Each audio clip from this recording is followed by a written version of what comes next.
Sex with a narcissist is rarely about intimacy or connection. You know it. It is about objectifying and demoralizing the other person.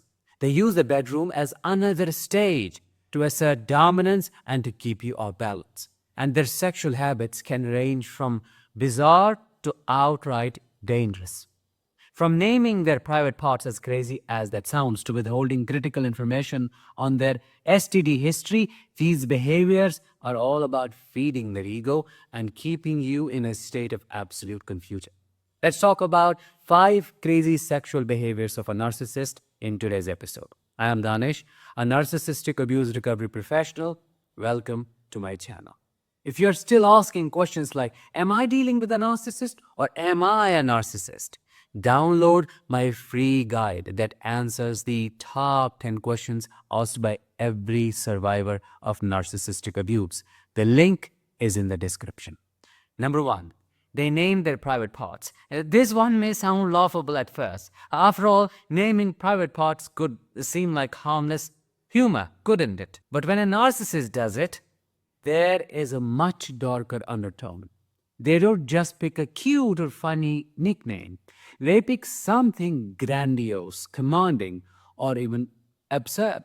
For them, this is not just about fun. It's about creating a sense of superiority, even in the most intimate parts of your relationship. When they name their private parts, it's a way to elevate them beyond the ordinary. They want you to view their body as something remarkable, better than you, unique, worthy of admiration and even worship.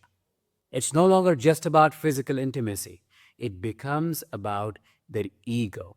They say things like, you're lucky to have access to Johnny, or make jokes that leave you feeling like intimacy is a privilege they're bestowing upon you. But what's really happening here is that they are demoralizing you.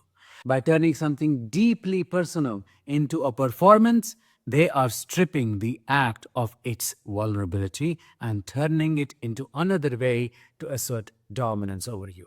You're no longer an equal partner. No, you are someone who is expected to play along with their inflated sense of importance, even in the damn bedroom.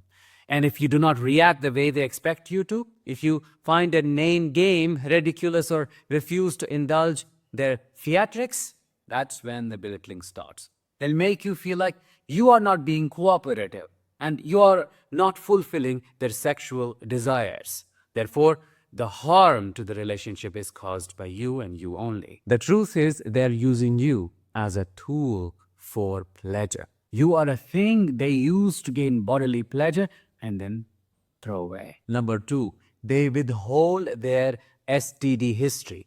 One of the most dangerous things a narcissist can do is withhold information about their sexual health. They would either avoid the topic altogether, give vague answers, or even lie outright about being clean.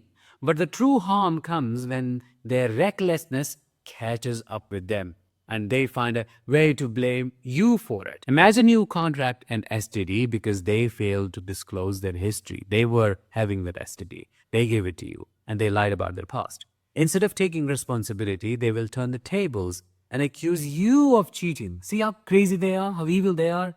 This couldn't have come from me. That's what they will say. You must have been messing around behind my back because that's who you are. In that moment, they weaponize their own deceit to attack your integrity. You are left defending yourself against accusations while grappling with the emotional and physical toll of their actions. They create a narrative that they are the victim of your supposed infidelity, even though the truth is the exact opposite. Classic Darwin: deny the attack, reverse the roles of victim and offender. This is the reason why I say every form of narcissistic abuse, covert or overt, is essentially physical abuse. Be it the stress you endure or the diseases you catch because of them, your body takes a heavy toll. Number 3, publicizing your intimacy. For a narcissist, nothing is truly private when it comes to you, not even your most intimate moments. They have a habit of sharing details about your sex life, whether it's with friends, on social media, or in casual conversations. By sharing private details, they're turning your intimacy into performance, aren't they? Something for others to admire or envy. What's even more damaging is how they disregard your feelings about it. If you express discomfort, they'll dismiss it by saying, "Why are you so uptight? It's not a big deal." This response leaves you feeling exposed and powerless, unable to protect your boundaries or your privacy. I do not want to go into the depths of this, but my father would discuss his sexual life in a public space like a salon, and that would make me want to crawl out of my skin. It is disgusting to even recall that. I also remember the other men laughing together, which I did not fully understand why they were laughing. I felt so violated on behalf of my mother, even though she's a covert narcissist. Number 4, and let me know in the comments if you have experienced this, they compare you with porn stars. They might criticize your movements, reactions, or even your physical appearance, holding you to the impossible staged standards they have internalized from watching adult content. To add insult to injury, they might even pull up a video, literally, mid-conversation or after intimacy, saying, "This is how it is done. Let me teach you. Learn from this," as though your real connection does not measure up to their fantasy. Narcissists live in a fantasy world where the real is preferable to the real. They immerse themselves in fabricated scenarios that are carefully edited to perfection. You know that. And they start believing that's what intimacy should look like. Genuine connection, with its imperfections and emotional vulnerability, does not appeal to them because it requires effort and authenticity. Things narcissists actively avoid. Instead, they cling to the superficiality and idealized version of intimacy, using it as a benchmark to criticize and control you. When they compare you to what they have seen on a screen, they're sending the message that who you are and how you naturally connect is not enough. It's an attack on your confidence, designed to make you feel inadequate and desperate to prove yourself. They enjoy the power this creates, as your insecurities make you more likely to bend to their demands. What makes it crazier is that they will frame these comparisons as helpful or necessary things, saying, "Oh, I'm just trying to make things better for both of us," or "Why are you so sensitive about a little feedback?" But this is not feedback. It's outright violation. It's disrespect. It's humiliation. It's manipulation.